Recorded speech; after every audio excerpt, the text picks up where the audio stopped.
Hello. Before I begin, I would like to introduce myself. My name is Anastasis Matthew, and I'm a third-year psychology student at the University of Bolton.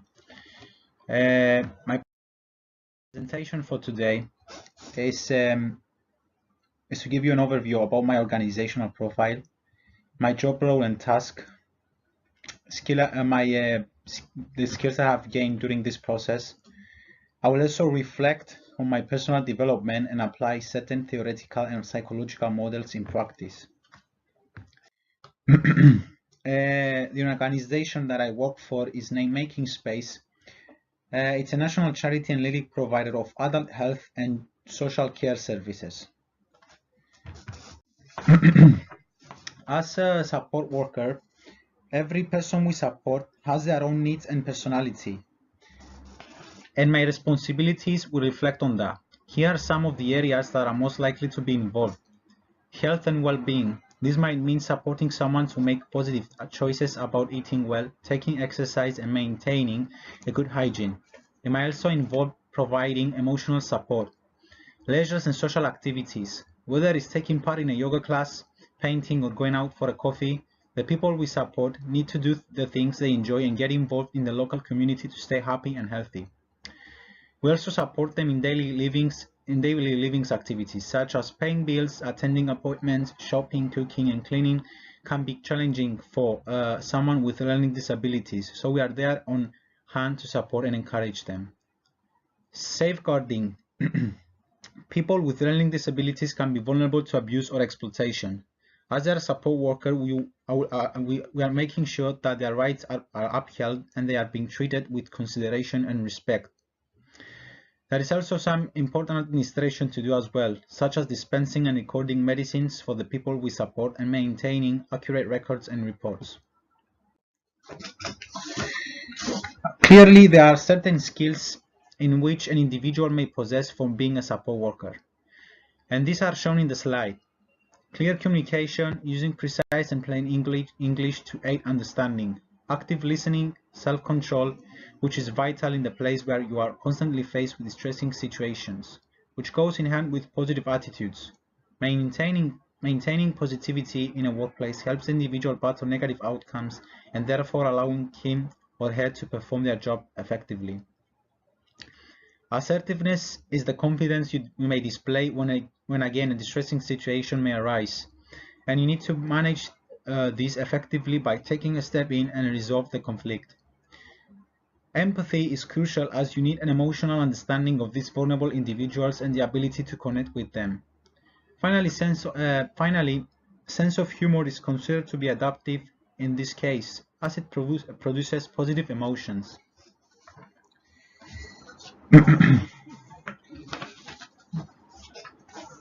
Now, these skills are learned when a person is faced with the workplace demands or a challenging situation. If the demands are greater than the individual capacity to process these challenges, it may lead to impairment and possibly give up the place. However, if adequate support and control is given within the workplace, individuals can learn and grow new skills. This is true to what Campbell and Bergman said, that if there is enough support from managers to offer staff, individuals may adapt and cope better. To further extent, work will be performed efficiently and thus maintaining discipline. This environment will facilitate teamwork and cooperation. Research follows up with that. Feedback and social interaction are important and common in organizational resources. These resources can act as a buffer against demands, allowing employees to develop their own effective ways to respond to work demands.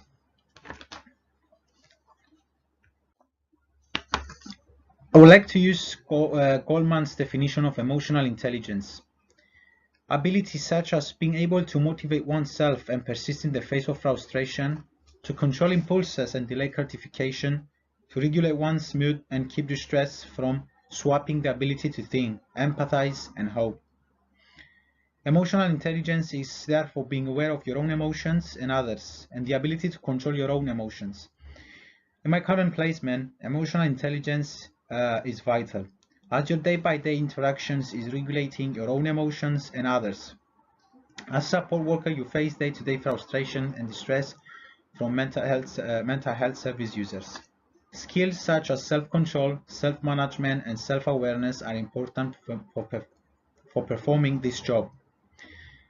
Recent research has found that emotional intelligence to be a good predictor of success in medical school, over and above cognitive ability. Furthermore, there is evidence that emotional intelligence is related to job performance and affect and attitudes at work among teachers.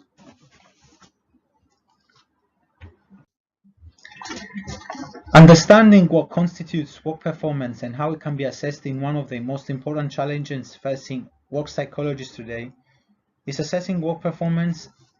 Assessing work performance is a surprisingly complex activity. At its core lie two fundamental questions. What do we mean by work performance, and how do we measure it? Together, these have come to be known as the criterion problem and have generated a substantial body of research and discussion.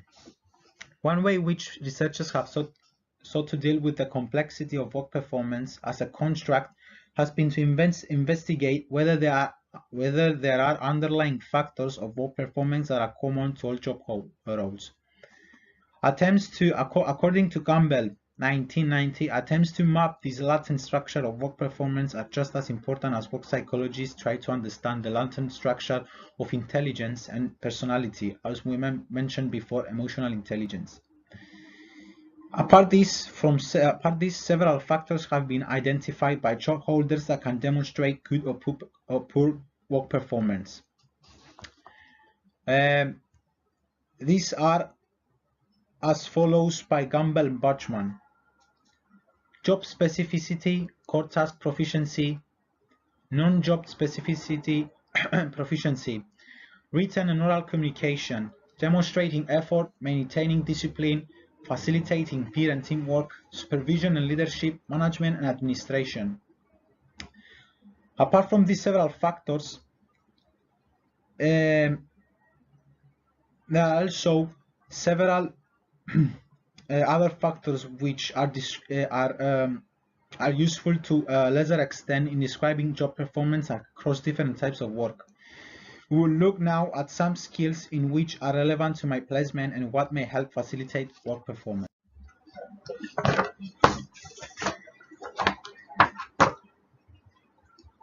Motivation is one of those, which is initially defined as what a person is directed to do, the effort he she displays in trying to succeed on the task, and the persistence of how long the person is trying to do something. For instance, work motivation is primarily important within an organization, as motivated individual is performing efficiently and thus increasing the profits of the organization. Several theories have been proposed for work motivation. A distinction is often made between content motivation theories and process motivation theories. The former focus on what motivates a human being at work. The latter concentrates on how the content of work influences human behavior. Maslow proposed that a human being strives to work up the pyramid when one needs to the hierarchical needs pyramid. When one need is satisfied, the individual is driven to satisfy the next. Maslow mentioned that in order to reach the top, you must satisfy the very first needs. These are deemed to be physiological needs, then safety, and then you work your way up to self-actualization. Need theories intuitively appeal and provide possible explanations for some human behaviors. For instance, in my placement, safety is vital as we are dealing with mental health patients, which some of them are distressed and agitated, or even aggressive to the point that they can become physical. Safety measures must be taken in order to feel safe in such environment. The organization employs 2 members of the staff at shift so that in case of an emergency, one can observe and call police or ambulance. Furthermore, health and safety measures are considered, such as fire evacuation procedures, first aid pack, and first aiders.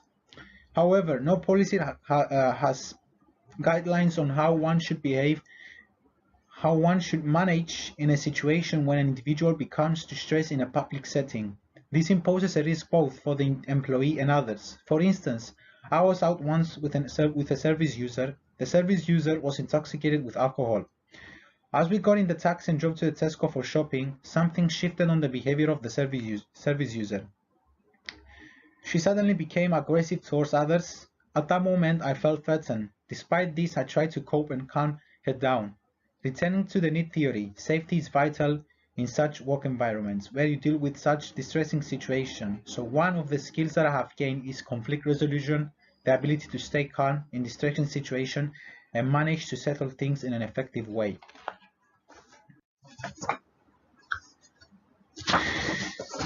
Now, this placement initially provided me with the opportunity to engage and interact with vulnerable individuals. Individuals with mental health issues such as schizophrenia, PTSD, alcohol addictions, anxiety disorders, etc. As well as being a psychology student, I get the chance to practice certain theoretical and psychological models. That being said, understanding these individuals and their complex needs is vital. So one of the skills that I have gained during my placement is self-control.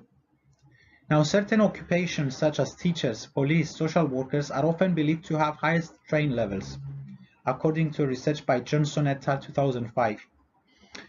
According to the model of self-control is based on limited resources. These resources, if depleted, individuals may experience impairment. In the work realm, job demands and control are associated with low or high strain. An individual may find ways to cope with the stressors either effectively, such as deemed to be adaptive, or maladaptive. Maladaptive, such as alcohol consumption.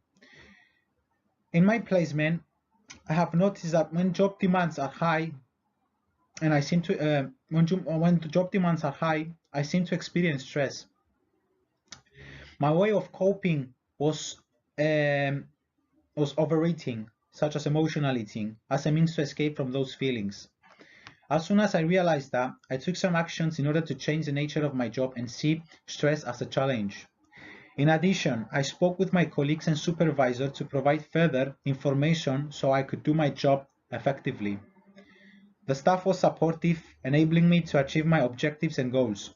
To make things relevant, self-control lies on the ability to regulate one's own distress and to find adaptive ways to cope with the external stressors without any deterioration. How my self-control increased? From the fact that I have set certain objectives, from speaking to my colleagues and displaying how I feel about my role.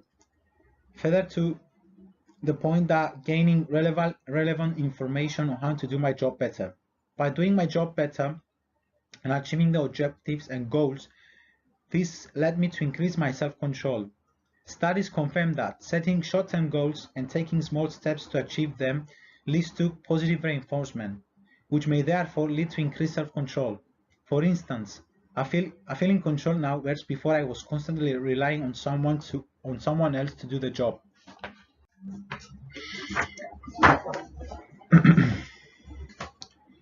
Now, several theories from positive psychologists focus on the issues such as engagement, personal development, and the joy people experience at work. Much of the work in this area examines the experience of positive emotions at work and their role in building well-being and in changing the way people think about their work environment in a healthy way. Frederickson and Joyner, 2002, as mentioned before, social workers are often faced with heavy workload but also experience high job satisfaction. Indeed, it seems that some levels of challenge may be even necessary in order for other positive things to happen, such as personal growth. For instance, in my placement, I was having a hard time with one of the service users, which I have mentioned previously. These individuals are vulnerable. Some of them might get distressed and thus aggressive towards staff. It seems crucial at this point on how you approach such situations. The first thing I would note is the tension the individual displays. For instance, I will approach him with a calm and relaxed way. Clear communication, as mentioned before, is crucial, and active listening to what the individual, to what are the things that is distressing the individual.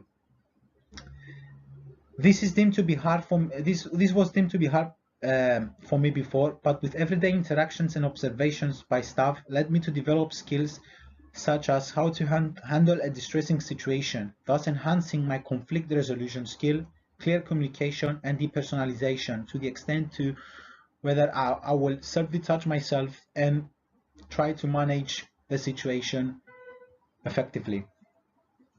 Research in positive psychology has revealed that the importance and meaningfulness with a clear sense of purpose can play a supporting psychological well-being. In the workplace, sense of purpose is most obviously related to the immediate job role that the person holds and the goals and objectives of that role.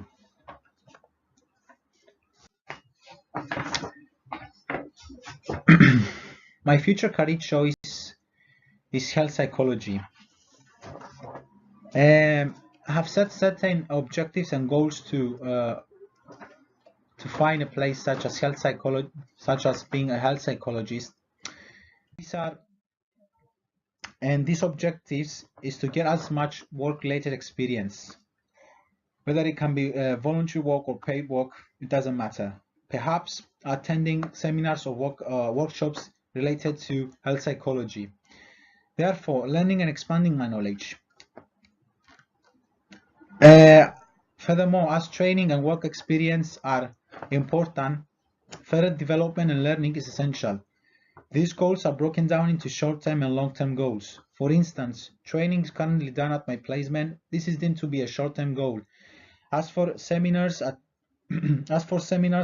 attending to as much as I can is the short-term goal, will subsequently lead me to develop skills and knowledge in the area that I'm interested in, such as health psychology. In addition, I'm planning on doing a master's degree in health psychology that will further open up careers and opportunities for employment. Goal setting theory shows that when people are committed to their goals that are clear and specific and challenging, they tend to perform well.